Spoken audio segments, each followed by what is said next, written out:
नमस्कार,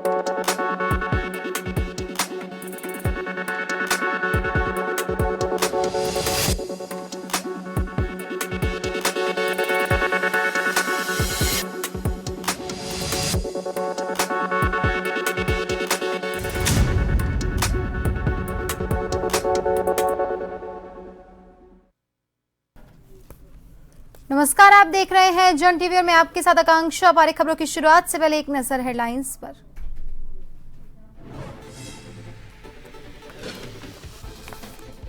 देश भर में शिक्षक दिवस पर शिक्षकों का सम्मान। सीएम धामी ने राजभवन में वितरित किए शिक्षक उत्कृष्टता पुरस्कार। पूर्व राष्ट्रपति डॉक्टर सर्वपल्ली राधाकृष्णन को अर्पित की श्रद्धांजलि। कहा, टीचर्स है राष्ट्र निर्माता।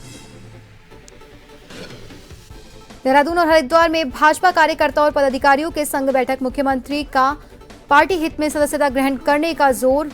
प्रदेश संगठन की मजबूती का दिया मंत्र। केदारनाथ रक्षा यात्रा फिर से शुरू करने की तैयारी में कांग्रेस। प्रदेश अध्यक्ष करण माहरा ने कहा, संभवतः 10 से 12 सितंबर के बीच होगा आगाज। धाम के पैदल मार्ग बनने का है इंतजार।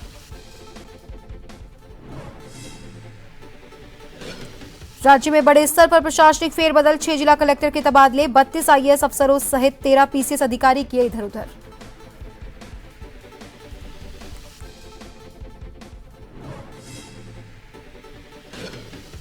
और बारिश थमने से जोशीमठ में राष्ट्रीय राजमार्ग 7 बेरोक-टोक चालू। चंपावत नेशनल हाईवे 29 घंटे बाद शुरू। कड़ी मशक्कत से खोला ट्रैफिक।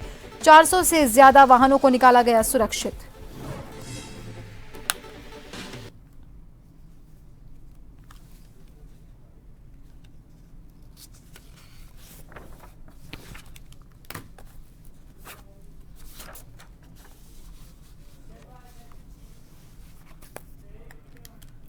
और अब खबरें विस्तार से। प्रदेश के सीएम पुष्कर सिंह धामी ने मुख्यमंत्री आवास में पूर्व राष्ट्रपति, शिक्षाविद और दार्शनिक डॉक्टर सर्वपल्ली राधाकृष्णन की जयंती के मौके पर उनके चित्र पर श्रद्धा सुमन अर्पित कर उन्हें श्रद्धांजलि दी। वहीं इस मौके पर सीएम ने सभी शिक्षकों को शिक्षक दिवस की शुभकामना भी दी। उन्होंने कहा कि शिक्षक सही मायने में राष्ट्र निर्माता है। विद्यार्थियों का चरित्र निर्माण कर उन्हें योग्य नागरिक बनाने में शिक्षकों की महत्वपूर्ण भूमिका होती है। शिक्षक विद्यार्थियों को शिक्षित कर राष्ट्र के निर्माण में महत्वपूर्ण योगदान तो देते ही हैं, वहीं समाज को नई दिशा में भी उनकी बड़ी भूमिका होती है।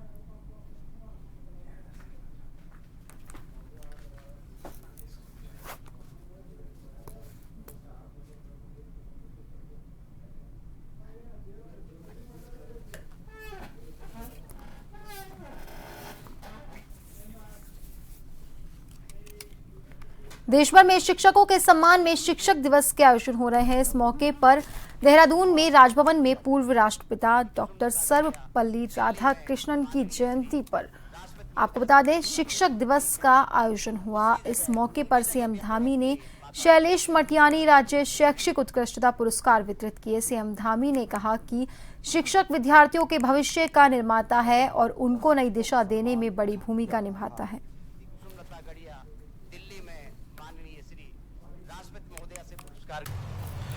शिक्षक दिवस का ये विशेष अवसर शिक्षकों के प्रति आदर, सम्मान और कृतज्ञता प्रकट करने का है और उनके द्वारा जो कार्य किए जाते हैं हमारे बच्चों का, नौनिहालों का, विद्यार्थियों का भविष्य तैयार किया जाता है, उसके प्रति सच में आज का दिन आप सबको धन्यवाद कहने का दिन भी है। आप सबका आभार व्यक्त करने का भी दिन है। यह दिन महान शिक्षाविद और भारत के पूर्व राष्ट्रपति डॉक्टर सर्वपल्ली राधाकृष्णन जी के भारतीय शिक्षा और संस्कृति के प्रति उनके योगदान को भी समर्पित यह दिवस है। आज हम सब यहाँ उन शिक्षकों को सम्मानित करने के लिए एकत्र हुए हैं जिन्होंने न केवल ज्ञान का संचार किया है बल्कि अपने अनुभव और मार्गदर्शन से विद्यार्थियों के जीवन को एक आकार देने का काम किया है। और सच कहिए तो आप सब ने एक आविष्कार को जन्म दिया है। आकार के साथ साथ एक आविष्कार करने का काम भी आप सबके माध्यम से हुआ है। देहरादून में बीजेपी की टिफिन बैठक में सीएम पुष्कर सिंह धामी ने शिरकत की। भाजपा पदाधिकारियों और कार्यकर्ताओं के साथ भोजन किया।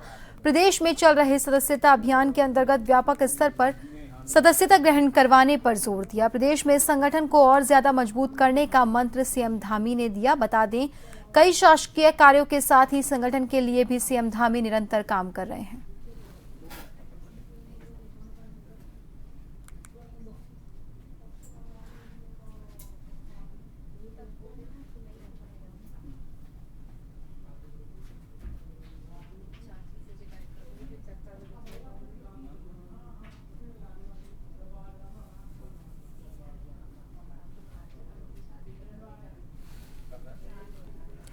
रुड़की में कल बनाई गई प्रधान संगठन की अध्यक्ष रूबी चौधरी के खिलाफ अन्य ग्राम प्रधानों ने मोर्चा खोल दिया है। लगभग 50 ग्राम प्रधानों के साथ पूर्व से अध्यक्ष रहे नौशाद अली ने मीटिंग की। इस दौरान सभी प्रधानों ने उन्हीं को समर्थन देने की बात कही। नारसन ब्लॉक प्रमुख प्रतिनिधि कविंद्र चौधरी ने भी कहा कि ये संगठन पहले से ही गठित है और इसकी पूरे कार्यकारिणी गठित है। अगर अब कोई अन्य अलग संगठन बना लेता है तो इससे उन पर कोई फर्क नहीं पड़ता और न ही संगठन का कोई औचित्य है।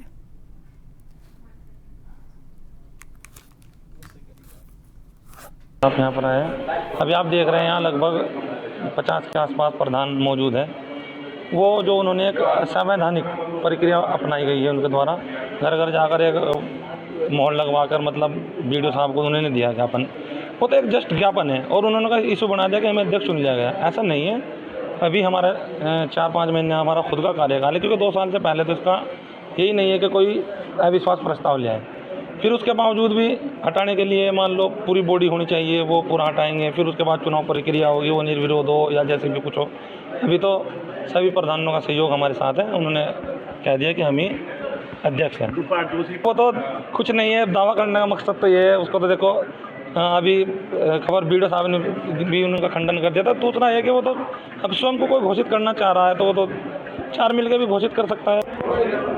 आपस में मिसअंडरस्टैंडिंग है। सच्चाई है कि हमारे ब्लॉक में सर्वसम्मति से जो 20 जनवरी को 2023 में जो चुनाव हुए थे प्रधान के अध्यक्ष पद के, ब्लॉक अध्यक्ष के, उसमें नौशाद को अध्यक्ष बनाया गया था। उसका कार्यकाल 2 साल का शुरुआत में होता है। वो 2 साल तक तो उसके खिलाफ कोई अविश्वास प्रस्ताव आने की स्थिति नहीं। दूसरा, कुछ लोग कुछ मिसअंडरस्टैंडिंग में आपसी कुछ मनमुटाव की वजह से वह लोग इकट्ठे होकर घर घर जाकर और साइन लाई करा के, उस चीज़ का कोई औचित्य नहीं है। अभी अध्यक्ष पद जुका तो सुरक्षित है और अध्यक्ष पद नौशाद भाई अभी हैं। दोबारा फिर 18 तारीख में मीटिंग के लिए उन्हें भी बुलाया जाएगा।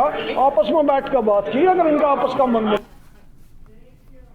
सीएम पुष्कर सिंह धामी ने बुधवार देर रात कई आईएएस और पीसीएस के ट्रांसफर किए। इन्हीं में देहरादून के जिलाधिकारी को भी बदला गया है। देहरादून में जिलाधिकारी सोनिका को हटाकर आईएएस सविन बंसल को जिलाधिकारी बनाया गया। नवनियुक्त जिलाधिकारी सविन बंसल ने जिलाधिकारी कार्यालय पहुंचकर कार्यभार संभाला।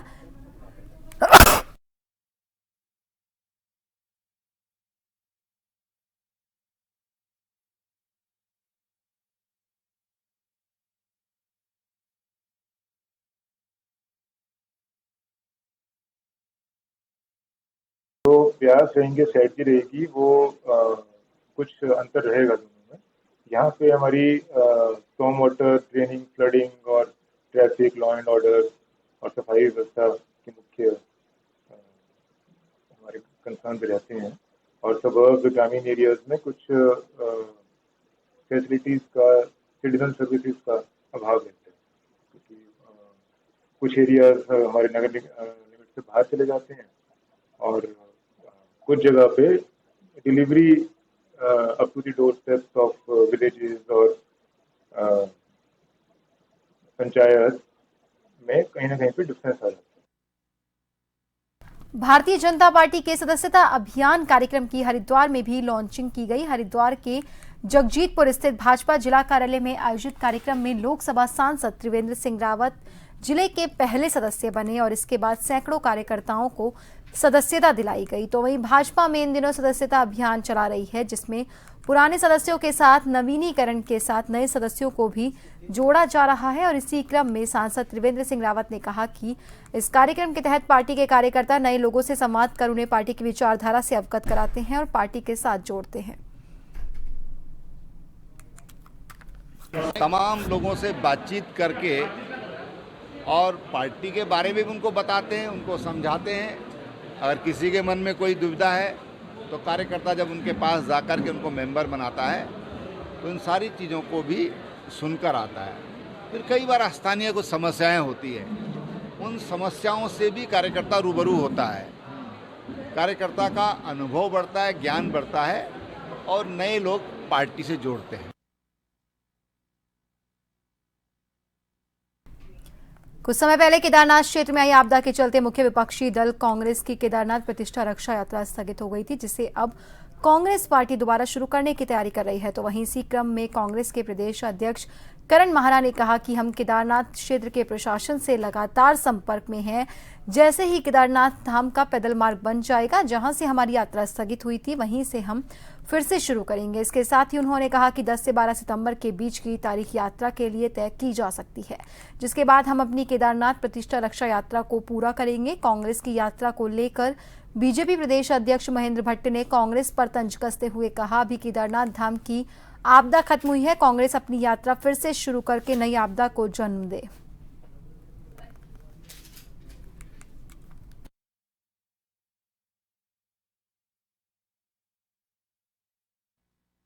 अनुकूल स्थितियाँ अनुकूल में परिवर्तित होंगी और वहाँ का प्रशासन से हम लोग संपर्क में हैं। जैसे ही मार्ग बन जाएगा पैदल मार्ग, क्योंकि पैदल जाके ही जल चढ़ाने की बात हम लोगों ने संकल्प लिया है, तो हम इसको दोबारा से जहाँ हमने इसको रोका था, स्थगित किया था, वहीं से आगे की यात्रा पुनः प्रारंभ होगी। और मुझे लगता है 10, 11, 12 में से कोई डेट ऐसी निकलेगी, तब तक मुझे लगता है कि मार्ग जाने लायक शायद बन जाएगा और हम इस यात्रा को कंप्लीट करेंगे।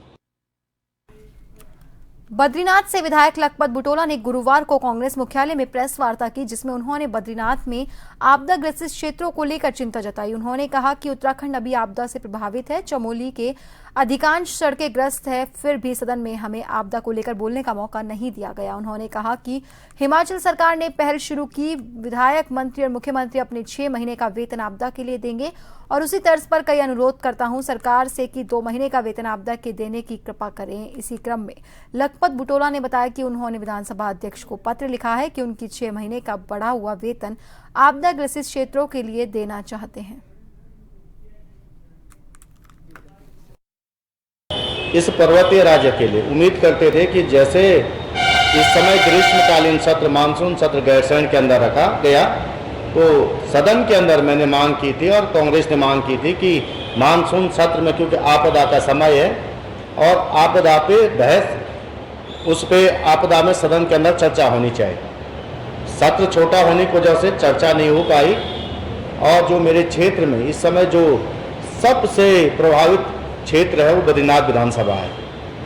बद्रीनाथ विधानसभा क्षेत्र होने के नाते, मैं वहाँ का जनप्रतिनिधि होने के नाते आप लोगों के माध्यम से कहना चाहता हूँ कि बहुत सारी समस्याएं हमें आ रही। मैं माननीय मुख्यमंत्री जी को मिल चुका हूँ और सरकार से भी कह चुका हूँ, सदन के अंदर भी कह चुका हूँ। नियम 58 के अंदर का भी मैंने एक अल्प सूचित प्रश्न लगाया था और जिस पे मैं चाहता था कि नियम इसमें एक विस्तृत चर्चा हो, लेकिन सरकार उसको नहीं कर पाई, नियम 58 के अंदर चर्चा नहीं करा पाई। मैं, जैसा आप जानते हैं कि जितनी भी PMJSY की सड़कें, उसमें ओपन टू कम्युनिकेशन के अंदर पैसा नहीं है, कई मदों में पैसा नहीं। 350 से ज़्यादा सड़कें इस समय चमोली जनपद के अंदर बंद है। NH को आप देखोगे, बॉर्डर की रोडें हैं, बॉर्डर की तमाम रोडें बंद हो चुकी हैं। NH आप देखोगे, कर्णप्रयाग से आगे जाओगे तो पूरी तरह से कई जगह बंद है, कई जगह लोग जान जोखिम पर रख के चल रहे।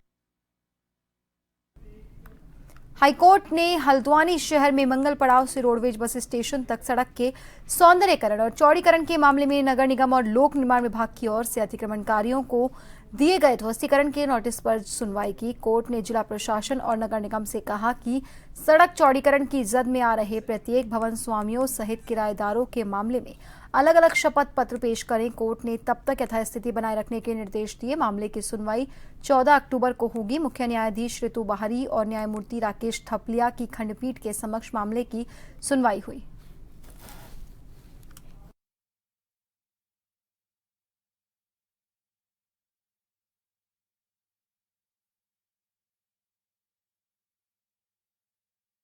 और राष्ट्रीय व्यापार मंडल की जिला बैठक एक आश्रम में आहूत की गई। बैठक में निर्णय लिया गया कि कॉरिडोर पॉट टैक्सी व्यापारी के साथ लूट और अन्य सभी समस्याओं के लिए केवल एक ही समाधान है, व्यापारी आयोग का गठन हो जिसमें अधिकारियों को तलब और कार्रवाई का अधिकारी भी हो, जहां वो अपनी बात सीधे सरकार से रख सकते हो, जिसके लिए जल्दी ही प्रदेश के सीएम पुष्कर सिंह धामी से मिलकर तत्काल व्यापारी आयोग बनाए जाने की मांग की जाएगी और पूरे प्रदेश में इसको लेकर एक यात्रा की जाएगी।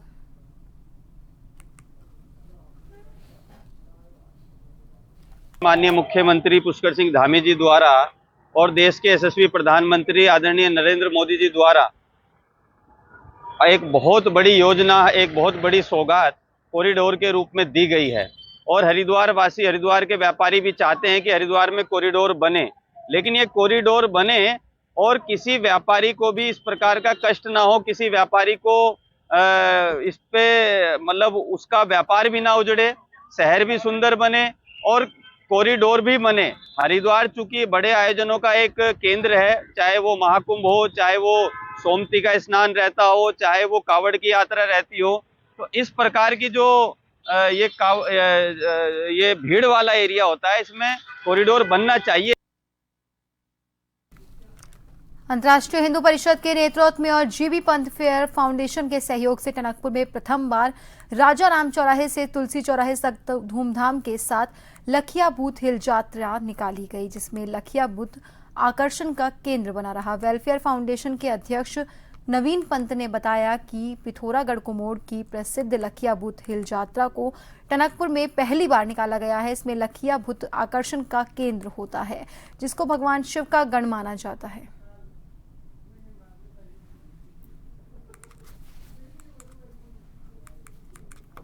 ये पिथौरागढ़ कुमोड़ की प्रसिद्ध यात्रा हिल यात्रा है। हिल यात्रा लखिया बूथ और मेन आकर्षण का केंद्र लखिया बूथ, जो एक शिव जी के गण होते हैं, उस यात्रा को प्रथम बार टनकपुर में निकाला जा रहा है।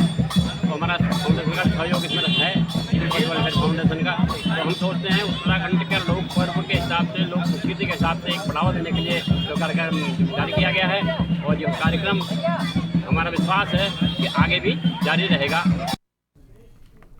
पर्वतीय क्षेत्रों में लगातार हो रही बारिश को देखते हुए हरिद्वार जिला प्रशासन अलर्ट मोड पर है। बता दें, जिला आपदा प्रबंधन अधिकारी मीरा रावत ने लक्सर तहसील क्षेत्र में बनी बाढ़ चौकियों का निरीक्षण किया। इसके साथ ही उन्होंने तहसील में बने आपदा केंद्र का भी बारीकी के साथ निरीक्षण किया। जिला आपदा प्रबंधन अधिकारी मीरा रावत का कहना है, फिलहाल मानसून सत्र चल रहा है, समय समय पर भारी बारिश की चेतावनी को देखते हुए उनके द्वारा लक्सर और खानपुर क्षेत्र में बनी बाढ़ चौकियों का निरीक्षण किया गया।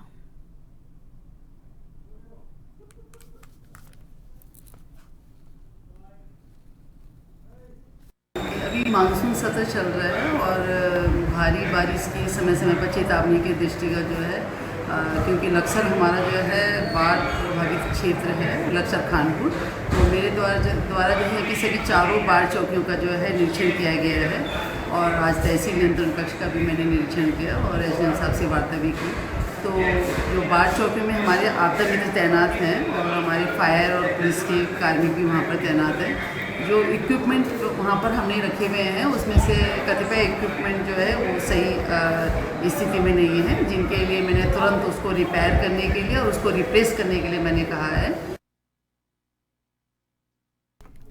चंपावत संतोला के पास टनकपुर, पिथौरागढ़ और धारचूला, झूलाघाट आदि नगरों के लिए 29 घंटे के बाद नेशनल हाईवे की मशीनों ने सड़क को कड़ी मशक्कत के बाद यातायात के लिए खोल दिया। वहीं नेशनल हाईवे खुलने के बाद सड़क में दोनों ओर फंसे हुए लगभग 400 से ज्यादा वाहनों को सुरक्षित तरीके से निकाला गया। इसी क्रम में नेशनल हाईवे खुलने के बाद वाहन चालकों, यात्रियों और प्रशासन ने राहत की सांस ली। क्षेत्र के सामाजिक कार्यकर्ता हरिश्चंद्र तिवारी और दीपेंद्र अधिकारी ने बताया कि अभी भी नेशनल हाईवे में इस जगह पर खतरा बना हुआ है। नेशनल हाईवे खुलने के बाद फंसे हुए परेशान यात्री अपने अपने गंतव्य रवाना हुए। वहीं प्रशासन की टीम के द्वारा एसडीएम रिंकू बिष्ट के नेतृत्व में नेशनल हाईवे में फंसे हुए यात्रियों के लिए भोजन और रहने की व्यवस्था की गई।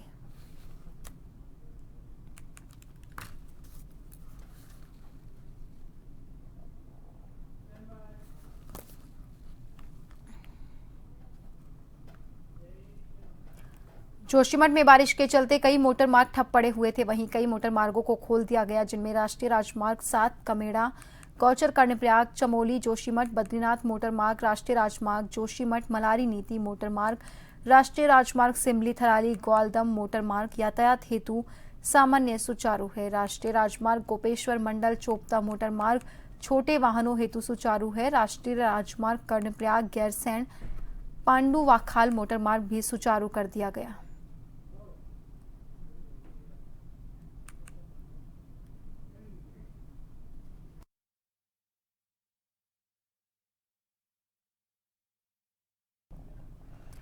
ज्योतिर्मठ ब्लॉक के अंतर्गत आने वाले दूरस्थ गांव उर्गम भरकी बांसा मोटर मार्ग विगत कई सालों से यूं ही आधा अधूरा बना हुआ है, जिसकी वजह से भरकी बांसा गांव के स्थानीय ग्रामीणों को भारी दिक्कतों का सामना करना पड़ रहा है। बता दें, विगत कुछ वर्ष पहले भरकी बांसा मोटर मार्ग का निर्माण किया गया था, लेकिन दुर्भाग्य की बात तो ये है कि गांव के पास में बहने वाली नदी के ऊपर से पुल जैसी व्यवस्था नहीं हो पाई और आज तक ग्रामीण सड़क होते हुए भी यूं ही पैदल आवाजाही करते रहते हैं। भरकी बांसा गांव को जोड़ने वाला आधा अधूरा मोटर मार्ग अब धीरे धीरे भारी चट्टान टूटने के चलते क्षतिग्रस्त हो गया है, जिसकी वजह से ग्रामीण जान हथेली पर रखकर अपने गंतव्य तक पहुंचते हैं। यहां तक कि सबसे ज्यादा खतरा तो उन गांव के ही छोटे छोटे नौनिहालों के लिए है, जो आए दिन अपने विद्यालय के लिए तकरीबन 3 किलोमीटर पैदल चलकर आवाजाही करते हैं। ग्रामीणों के मुताबिक उन्होंने कई बार गांव की सड़क संबंधित समस्या को लेकर शासन और प्रशासन को भी अवगत करा दिया, लेकिन आज तक कुछ भी कार्रवाई नहीं हो पाई।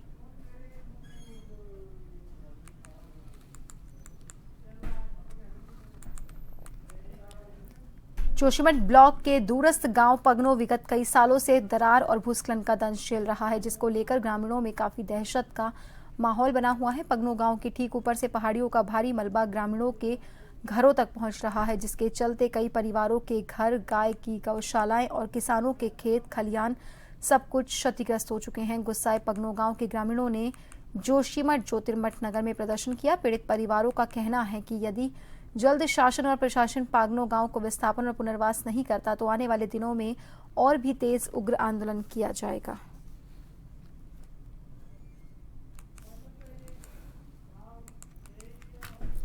और फिलहाल के लिए बुलेटिन में इतना ही। बने रहिए जन टीवी के साथ। नमस्कार।